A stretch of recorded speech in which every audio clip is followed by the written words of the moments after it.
right, so I'm going to go through this slideshow that we have. It's kind of an overview of SwimTayka, how we operate, what we do, and how to get into volunteering with us. Lisa will probably already know all this. She's volunteered with us before, so now she's an old pro basically. So let's get started. There will also be time at the end to ask any questions you might have as well. So SwimTayka, you probably all know this already. We provide free swimming lessons and drowning prevention education to underprivileged children who live along open water sources, so places where they are at a pretty high risk of drowning. So we do it because of some of these really horrifying statistics. So many annual deaths, and then kind of part of the saddest thing is that 50% of those are under 25, and it's one of the top 10 leading causes for 1 to 24-year-olds, and the 5th leading cause for ages 1 to 4. So that childhood demographic is what we really try to target, because if we can teach them to swim and save their own lives and maybe even the lives of their friends when they're children, that usefulness is going to carry forwards into their adulthood as well. So here's a few locations that we have done. This is not the full extensive list of everywhere we've been, and it's also not all of the places we currently are. So currently we have partner programs in Peru, Brazil, Indonesia, and Uganda.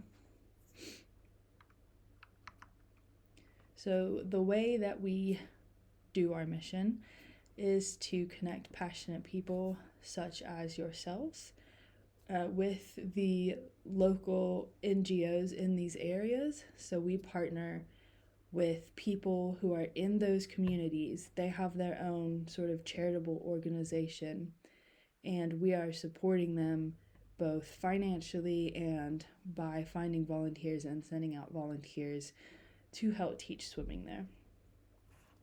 So this helps to kind of deal with the issues at a local level, because it's the town where the kids live near the water, it's the people who are around them, it's the people who know the community and know the situation firsthand.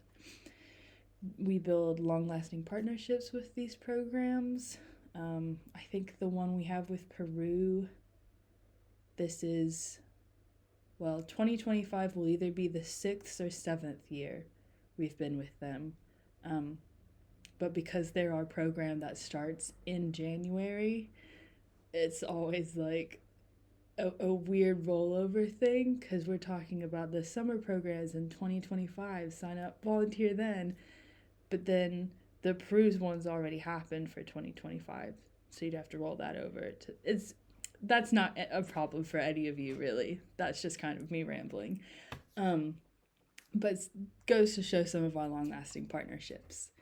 So we have the goal of leaving a legacy of confident swimmers and clean water stewards. The hope is that the children we reach will be able to continue in their communities and spread the information that they now have. Perhaps that's teaching other kids to swim, or just teaching them about safety around the water, so that these kids don't get into dangerous situations at all, things like that. We encourage established teaching methods, which that kind of goes like, the UK, we've got the STA courses, we've got those other ones that really standardize the curriculum. A lot of the places that we're operating in don't have that kind of standardized, easy to follow curriculum. So part of what we do is working with them so that the program can have something that is a bit more comprehensive and tested as well in terms of education. We also like to teach teachers. So something that we've had people go out to do is go out and teach the local volunteers and the local community there how they can then teach swimming in a better way. This uses the STA unregulated courses, which is essentially the exact same thing, but in another country. Um, and so that's really helped. That way, even when we don't have volunteers going out, the people who are there are still able to teach swimming. And we also work on developing and promoting sustainability in the programs. There's a lot of time the kids spend, in the water, in the pool, actually learning how to swim, but they also spend some time outside the pool going over different kinds of safety things and then also different kinds of environmental sustainability.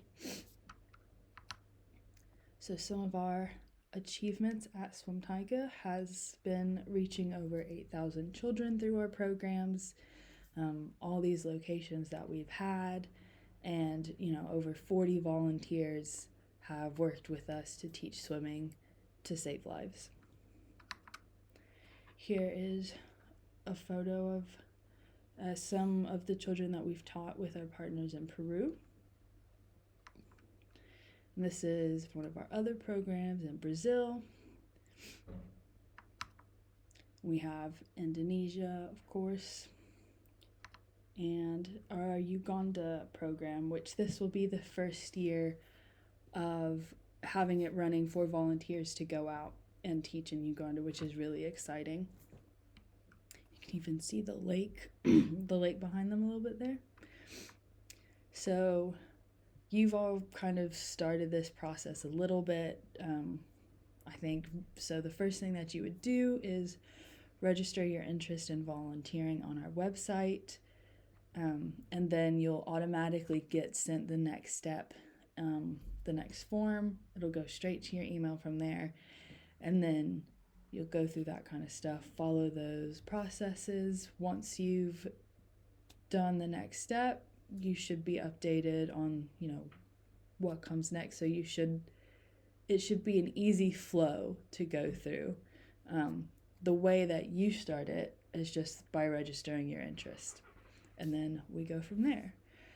Then you would set up your fundraising page on Just Giving, and we have a lot of support on that. We often have fundraising specific webinars as well, where you can maybe go more in depth on how to set that up, or just brainstorm, collaborate with other people about fundraising. Lots of people have such varied experience on methods they've used, and effective resources, that it can be incredibly helpful to discuss it, not just with me, but with other volunteers.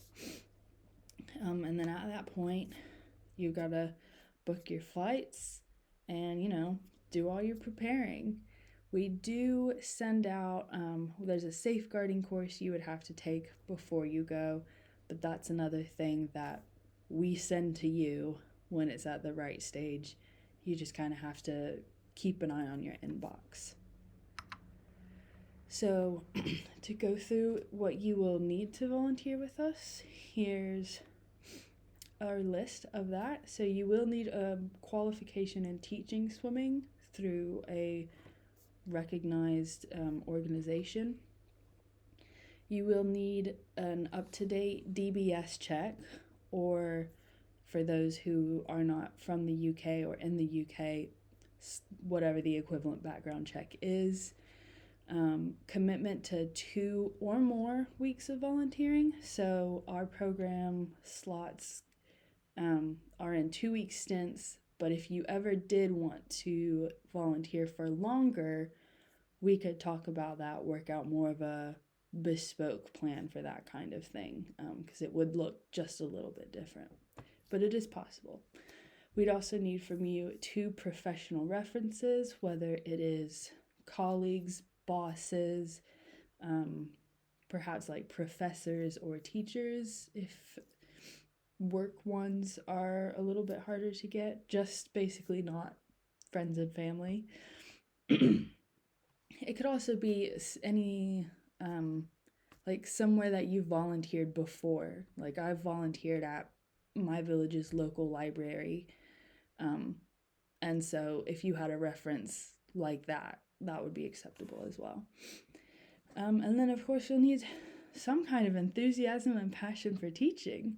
And I would presume that everybody who's here already has that. So, I'm not too worried about it. So, at this point, having seen all of that, do you have any questions? I do. Could you be a little more specific about what the safeguarding course is? And is that something you do strictly online, or do you have to be at a swimming pool? No, it's just an online thing. I think it only takes a couple of hours. It's something we do it through kind of our internal HR. We let them know, hey, this person's ready to go on the safeguarding course, and then they send out the email. It's fully online. You don't have to do it all in one sitting either. You can step away and come back to it. And if you have done safeguarding stuff before, it's going to be incredibly similar, if not the same. It's just the additional precaution from our end because obviously volunteers will be going out working with children. We just want to make sure that everybody's on the same page. All right, so I'm not sure what the definition of safeguarding is. Is that lifeguarding, or it's something different than that? So it's more like general safeties, like behaviors around children and like safeguarding them and their privacy and that kind of thing. Okay. Yeah. So it's not a swim specific kind of thing. Okay. My question was about the DBS. Would we be responsible to get that ourselves and show you a copy, or? Yes. If you already have one from within the past 2 years, that's fine. We can just use that. If not, then yes, you would need to request one, but it's pretty simple and I think it's pretty fast as well. Okay. Thank you. Yeah. Do you have any other questions? I was just wondering, Ash, while we're here, with the safeguarding, would I need to redo mine, or is it considered to be still current, having done it last year? I will double check it, but I think because it has been, it's only like a year ago, I think you should be fine. Okay, thank you. Yeah. I was actually going to ask Lisa about her experience. Oh yeah, Lisa, if you're willing to talk about it. Yeah, well, I'm here again, so yeah, it was an amazing experience. It was everything I'd hoped and so much more. Everyone was so welcoming, the community, the children, the parents. We didn't see many parents because part of the reason that the children need these lessons is because their parents are so busy.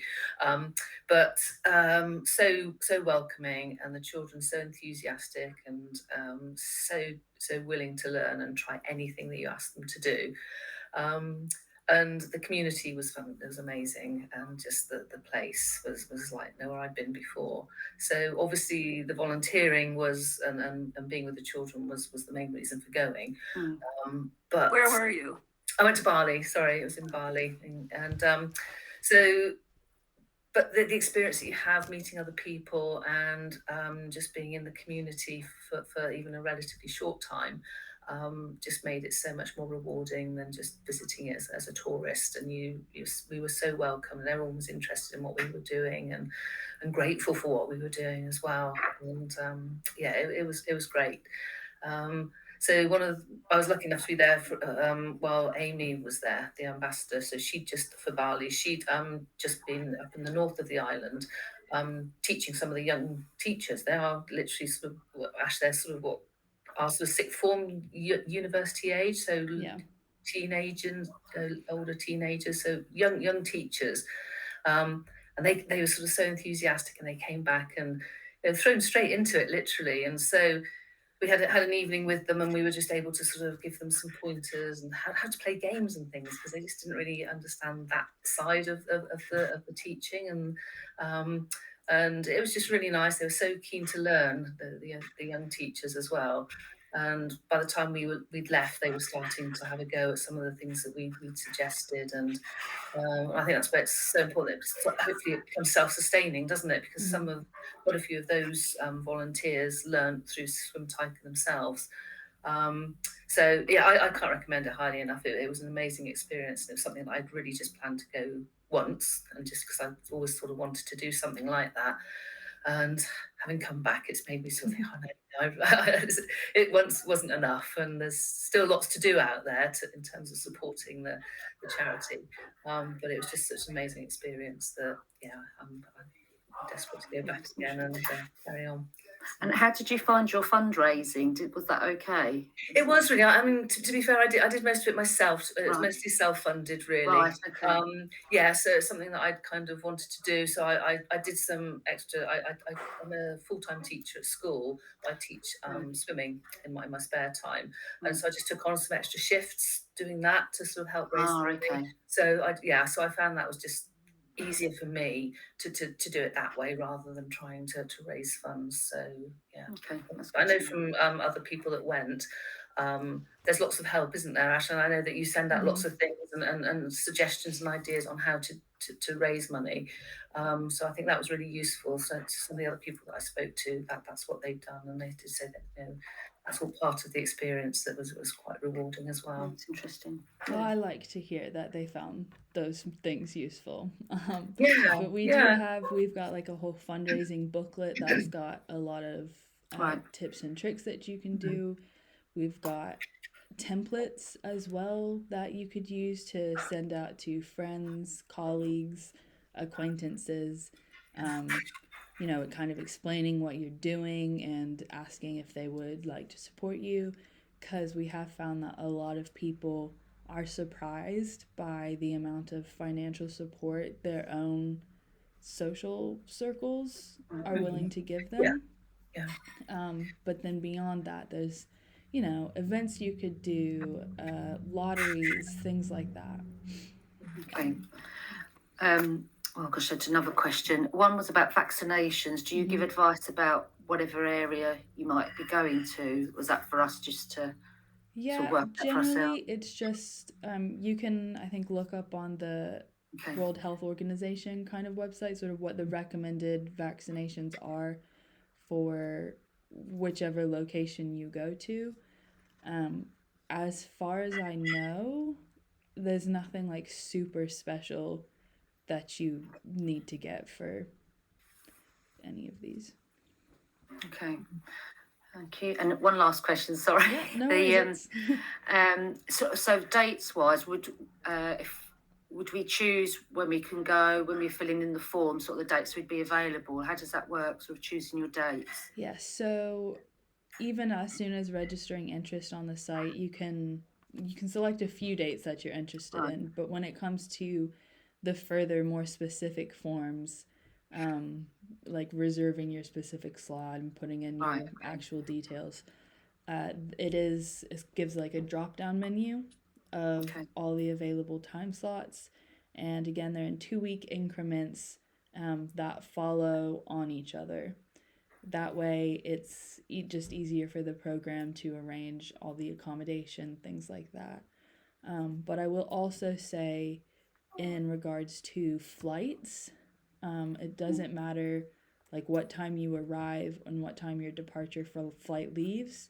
They will work out picking you up and dropping you off. Fantastic, anyway. yeah. So there's not some sort of 5-hour time frame that you will need to stress about. Okay, that's great. Thank you. And I was wondering, is it possible to see the swim curriculum ahead of time? Because I don't have access to the British curriculum. We could probably send a loose example. We do generally have a very basic curriculum, just kind of titles of what is probably going to happen day to day. But I will see what we can do about one that's a bit more or the curriculum expansive. that you use to teach the teachers. That our ambassador largely creates herself, if I'm honest. I know last year what Lisa was talking about, Amy and Bali, Yeah. she created the entire curriculum all herself to teach them most effectively. So I don't like that's kind of her thing. We don't have direct access to that because Okay. that feels, yeah. But I'm sure I can find the kind of UK STA type stuff that happens. A lot of it is kind of once you get there, the needs may vary. Yeah. Sure. And so the local organization, the director, the volunteers there will probably brief you on, here's what we're trying to focus on for now. Right. This is what maybe has come up with the group of kids that are here now, or maybe this is the last volunteers that were here were working on this, so to kind of follow through from that. It is a lot of that you will kind of discover once you get there. Okay. All right, and are you getting new kids every 2 weeks or every week, or the kids kind of go through the whole summer? Lisa, you might have a Yeah. bit I think that was something that was slightly different to what I had anticipated, because I must admit I thought that we would have the same group and take them through over the 2 weeks. But there are a number of different pools in Bali, certainly. So there were lots of programs running at the same time across maybe, was it 3 or 4 pools, something like that, I think. So we went to 3 separate pools while we were there. So you are kind of going to different groups. So whilst it would have been nice to have seen one group go through, you might have seen the ones we saw at the beginning of the fortnight, and then they might not have seen them until later on in the week. So you can see the progress, which is really nice. But you do get to sort of go wherever you're needed the most, really. So it's wherever the teachers needed the support, perhaps. So we were kind of there. I know some other people might have had a slightly different experience and may have seen groups going all the way through. But we were sort of covering sort of three pools in the end, and going. We went to one more than the others, but it's wherever the teachers need the support the most, really. So that's how that ran while we were there. So.